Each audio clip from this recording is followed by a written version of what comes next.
अभी आपने ज़िक्र किया चाय का। हुँ। अगर मैं पूरे भारतवर्ष की बात करूँ तो चाय के सभी लोग एडिक्टेड हैं। कुछ लोग मतलब बाकी चीज़ें लेते हैं, कुछ लोग कॉफ़ी या चाय के। तो चाय लेना, इनटेक करना बॉडी के लिए, हेल्दी बॉडी के लिए ठीक है या नहीं है? जिस तरह से चाय अगर ज़्यादातर हाउस होल्ड्स में या उस तरह से बनती है तो एक्चुअली वो तो एक बहुत ज़्यादा हेल्दी चीज़ नहीं है। नहीं है।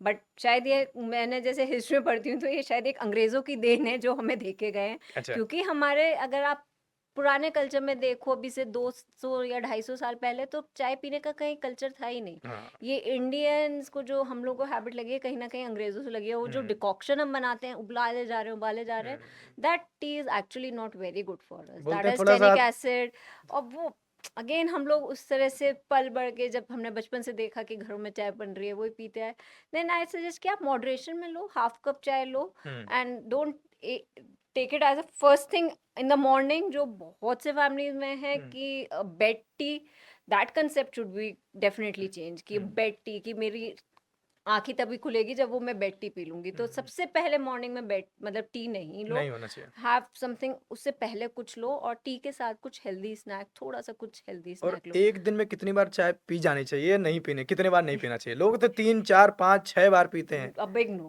ये भी बिल्कुल कहीं न नहीं। कहीं ओबेसिटी का कारण है। बेसिटी एसिडिटी ओबेसिटी से अब आप चाय अब कैसे आप खूब चीनी वाली चाय बना रहे हो हुँ, उसमें जो मिल्क यूज कर रहे हो that has a good fat content तो obviously hmm. That's adding extra calories और वो मैं काउंट नहीं कर रही हूँ अपनी डाइट में। हाँ, सबसे अच्छी बात है अगर लोग 4-5 कप चाय पी रहे हैं तो उसको दैट काउंट इज नहीं कर नॉट रहे दैट इज हैं। वो तो चाय है। वो तो चाय वो है। तो चाय थोड़ा ना काउंट करते हाँ, हैं बट वो दैट इज शौक में लोग पी रहे हाँ हैं। That is adding calories to your diet. आप पूरे उसमें देखोगे तो दैट इज एडिंग तो that hmm, is to be avoided.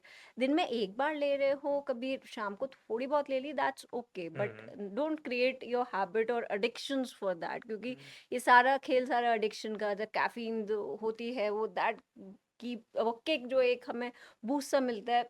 I think most of us are drinking it for that वो कि हुँ। एक जहाँ हमारा थोड़ा सा ब्रेन का कंसंट्रेशन कम हो रहा है तो बॉडी मांगती है कैफीन कैफीन कैफीन, अलार्म बजने लगता है चाय आई लेके थिंक आओ। हमने माइंडसेट बना लिया, अपने माइंड को हमने माइंडसेट बना, बना रखा है कि अगर ये ले लेंगे तो हमारे लिए सही हो जाएगा। It's all about mindset, okay. Actually it's all about mindset. Ma'am अभी हम हार्ट अटैक की बात कर रहे थे, तो अभी जितना मैंने पुराने इंटरव्यूज़ भी देखे, हमने कुछ सुना भी, उन लोगों के एक्सपीरियंस, जिन लोगों को हार्ट अटैक आते हैं, जो बच गए हैं, तो बोलते हैं कि ये कोई एक दिन का प्रोसेस नहीं है, कि डेफिनेटली। आया और तुरंत हो गया।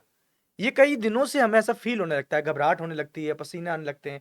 तो बेसिकली मैं जानना चाहता हूँ कि अगर जिन लोगों को हार्ट अटैक आने वाला है, उसके क्या-क्या सिम्पटम्स हो सकते हैं? और अगर घर में रहकर किसी को ऐसा फ़ील हो रहा है, तो उसको क्या प्रिकॉशंस लेने चाहिए ताकि इस तरह की बड़े हादसे से या इस तरह की ट्रेजेडी से वो बच सके? बच सकें।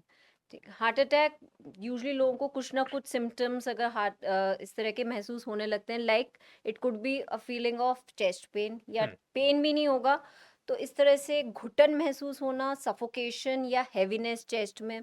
वो हेवीनेस आपको कई बार शोल्डर्स में भी फील होती है, हुँ। नेक में भी इस तरह फील होती है या आर्म्स में भी फील होती है। अच्छा। हेवीनेस, टाइटनेस या कुछ कई लोग कंप्लेन करते हैं कि मुझे ऐसा लगता है कुछ भारी-भारी सा बस हो रहा है। Hmm, that is very vague to like that's experience is different for everyone. Second, साँस का फूलना मतलब पहले मैं इतना चलने पे मैं 2 मंजिल सीढ़ी आराम से चल लेती थी, अब मुझे बहुत साँस फूलने लग रहा है। Hmm, that is it. Then उसके अलावा एक्स्ट्रा पूरे दिन इस एक्स्ट्रा थकावट महसूस होना, एवरी टाइम मुझे ऐसा लग रहा है कि मैं बहुत थका-थका हूँ। हुँ, सिर में लाइट हेडेडनेस सा फ़ील होना कि सिर एकदम हल्का-हल्का सा लाइट हेडेडनेस हो रहा है, नॉजिएटेड फ़ील हो रहा है। These all could be early symptoms of heart disease hmm, alarming symptoms और या फिर कुछ बेसिक लक्षण हो सकते हैं।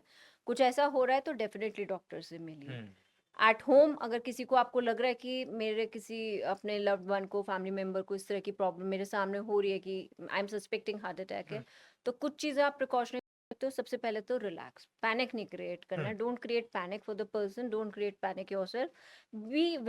उस समय आप अपना मतलब प्रिकॉशंस पूरे लो एंड बी अलर्ट कि सबसे पहले तो आपको एम्बुलेंस में हॉस्पिटल को कॉल कर देना है। साइमल्टेनियसली आप पेशेंट को एस्पिरिन दे सकते हो। Aspirin is very commonly available. Disprin tablet घरों हुँ, में बहुत कॉमनली होती है। आप एस्पिरिन दे सकते हो उसके मुँह में।